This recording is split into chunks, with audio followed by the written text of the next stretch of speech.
Vehicle inventory has grown to well over 10 million this year. Now, 3 million cars are sitting gathering dust in the United States right now as we speak, when only 2 years ago that number was at 800,000. 800,000 in inventory has risen to 3 million. This is America. This is not even China. If you add China, these numbers, all the internal combustion engine vehicles in China that no one wants, which are legacy automaker built, those numbers would be many, many millions more. But add all the other countries, Japan, Europe, etc., this is a bit of a crisis. No one is actually mentioning this. This is pretty serious. You're probably looking at we don't know the exact numbers, but between 10 to 15 million vehicles sitting in inventory. Most of those, nobody wants them. And what that means is there is potentially huge debt crises coming in the automotive industry. Plus, add in the fact that people are underwater on their car loans like never before. In fact, they're defaulting on car loans like never before. And realistically, people's car loans now are higher in many cases than the value of the car. Who exactly is going to buy all these vehicles, especially considering they're gathering dust and getting old as we speak? I've been told by some people that I've been a little too alarmist. Now, it is true, my friends, that Honda has shut down 7 car factories in various different countries worldwide. It's true that Nissan has done the same. It's true that China's global exports just increased by 31% this year, and Japan's continued to go down. All these things are true.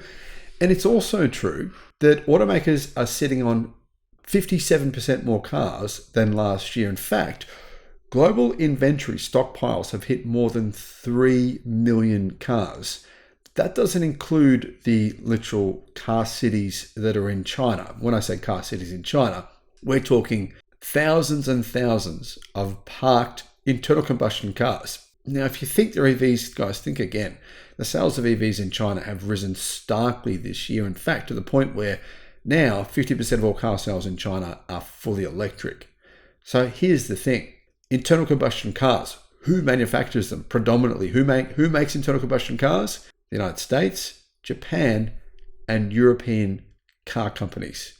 Now, if you really still think there isn't problems going on with those car companies, well, have a listen to this. Hello, my friends. Welcome to the channel. I'm Sam Evans. You're watching the Electric Viking. It's great to see you. Thank you for tuning in. Guys, I'd love to see you in person if you want to. I mean, fly down to Melbourne if you're not from Melbourne, but if you are from Melbourne, come along. I'll be at the Melbourne EV show this weekend, which is on Friday, Saturday, and Sunday. So I'll put a link in the description below. You can get really cheap tickets and see what the schedule is. New vehicle inventory is about 3 million cars. A couple of years ago, it was 900,000. Now, I don't believe these numbers are accounting for what's really going on. I honestly don't think there's much truth being told here. I think car manufacturers are lying about their inventory. Do they really want to tell you, oh yeah, actually our dealerships have got thousands of cars. Stellantis, our dealerships are furious at us and they're begging us for help. No, they don't want to tell you that. The only reason you know that is because Stellantis dealerships contacted the media because the CEO wouldn't do anything about it. That's true. That's actually, you can Google all that. That's 100% true. Dealerships went to Stellantis months ago. They're like, we are fucked. We are screwed, guys. We need your help. We have all thousands and thousands of cars just sitting around. Stellantis didn't respond. So they're like, oh yeah, we'll get back to you on that one. When we figure out a problem to sell your crap cars, we'll let you know what we're going to do. And Stellantis dealerships were like, well, we need your help now. Nothing happened. So they went to the media. That's the only reason you know that story. So is there really 3 million cars sitting around? I highly doubt it. I reckon it's closer to 5 million. Let's be honest. New vehicle inventory, though, has grown 57% over the past 12 months. 57%. Well, who's going to buy all these bucket crap cars? I mean, seriously, guys, who's going to buy these cars? You're talking like Nissan Sylphies, Toyota Corollas, things with internal combustion engines that are just ancient. The software's crap. The cars are just junk. I mean, they are. Honestly, I look around, guys, when I drive on a daily basis and I'm driving to the gym or driving my boys to school or whatever. I'm looking around, I'm like, would I drive that car here?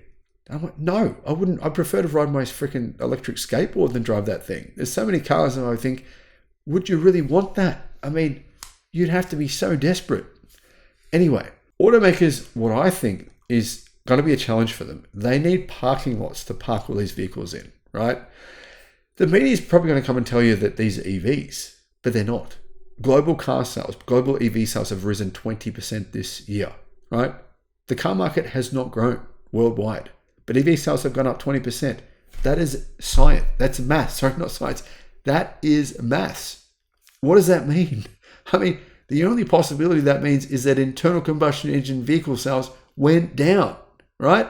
There's no other way to slice this. Anyway, automakers in North America are sitting on 3 million cars, according to S&P Global Mobility. So what are the total numbers worldwide? I mean, if you've got 3 million in North America, there could be like 20 million worldwide. Now, apparently, a lot of cheap internal combustion engine cars are being shipped from China. I mean, we're talking vehicles that, like I said, no one in China wants. They're being shipped to, places like Russia and Brazil and, kind of developing countries, places where people just will buy anything pretty much if it's really cheap. Here's the thing. In the United States, inventory was 900,000 a couple of years ago. Now it's more than 3 million. And that means that for 13 straight months in a row, inventory has increased.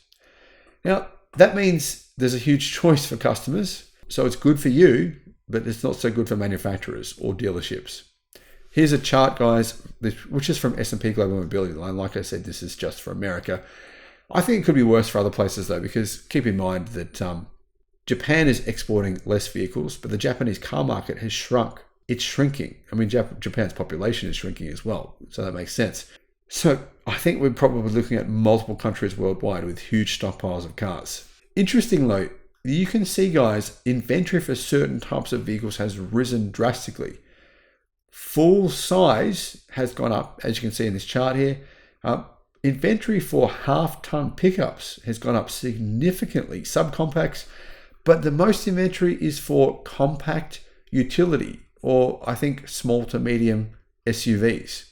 And interestingly, that's the market that electric vehicles have targeted the most so far, small to medium SUVs. So what happens when the electric vehicle market targets these other segments like pickup trucks more so when EVs, basically are more affordable, as they will be soon?